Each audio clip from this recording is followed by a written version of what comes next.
So I've been a mountain guide all over the world, and I specifically focused a lot of my attention on skiing and ski mountaineering. I've taken myself from Alaska to the Himalayas to Antarctica. There's a lot of little tidbits that I've learned as being a guide in the backcountry that's gonna help you pack your pack, have all the little nooks and crannies filled with just the right equipment to keep you safe and prepared for a backcountry experience. So we're just gonna dive right into my backpack here. It's an Avalanche airbag made by Mammut. It's the Guide 45.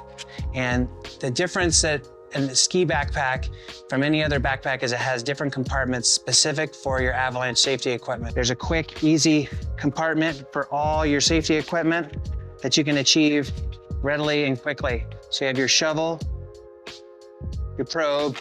So I also have my snow saw here if I'm gonna do any kind of avalanche safety assessment before I ski a slope.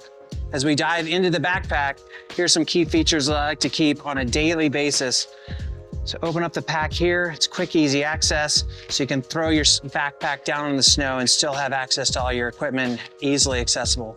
So what I have here is extra gloves in case I get cold or if one of my friends loses their gloves because they're being knuckleheads.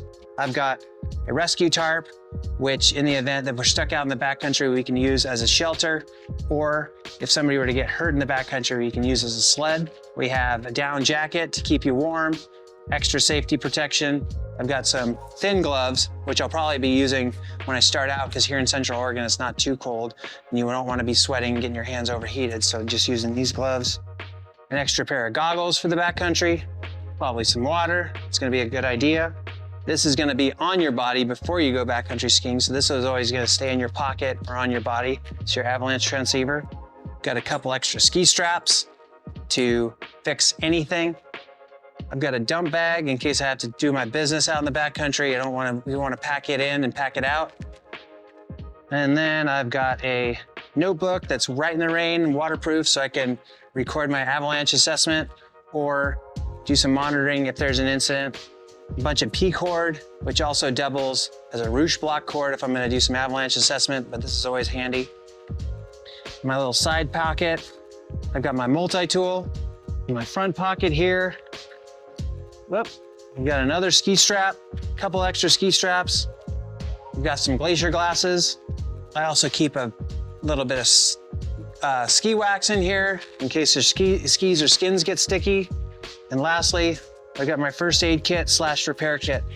And this I've worked over years and years and years procuring and making sure that I have everything that I need in case if there's a break, a failure in some equipment, or if I have to do some first aid. So quickly,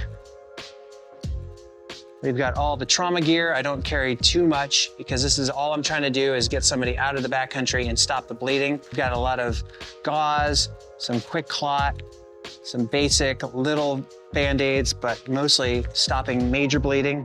I've got my PPE to keep my hands clean and dry. Got a little bit of extra P-cord in case we need to use it to strap somebody up. Obviously some zip ties. I've got an extra emergency headlamp, which will be in addition to a normal headlamp if I'm gonna go out for the full day. Got an extra ski pole basket. Got some medical tape. I have a body and hand warmers to keep everybody warm. I have some super glue to close cuts or to fix a piece of equipment. I've got some AA batteries, some AAA batteries. I've got a lighter. I've got some dental floss to keep your teeth clean and also used to strap things together. And I've got a candle to start a fire. And then I've got little bits and bobs, including some bolts and nuts, some plumber's tape, some two-part epoxy, in case there's any kind of binding or boot or telly binding failure. You can fix a telly binding with this, no problem. And then a couple hose clamps to fix a pole or to put something together. So when I'm working my repair kit, I'm using multifunctional pieces of equipment that's easily accessible at the hardware store that you can fix basically any boot binding, whether it's ski binding, telly binding, or split board binding.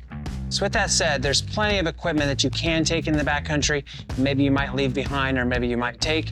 This is what I've learned as being a guide, as being a fully complete backcountry kit.